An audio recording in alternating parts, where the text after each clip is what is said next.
Перғауынның әйелі Әсия. Перғауынның әйелі Әсия жасырын иман еткен еді. Бұны Перғауын біліп қойғанда, оны күштеп дінінен қайтарудың амалдарын жасады. Әсия көп қорлық көрсе де, шыдамдылық танытады. Сондай бір қиналған кезінде қасына келген Мұса пайғамбардан ғалейхиссалам: «Әй Мұса, айтшы, Раббым маған разы ма, жоқ әлде ашулы ма?» деп сұрайды.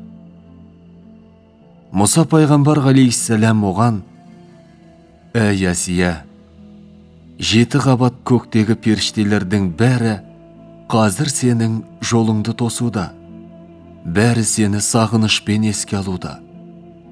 Ұлы Алла сені мақтан тұтуда.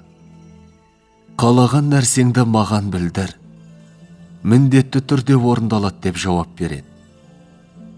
Сол кезде Әсия мына дұғаны айтқан деседі. Ол Құранда білдірілген: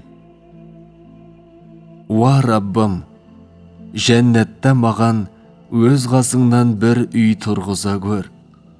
Мені Перғауыннан және оның амалынан құтқар.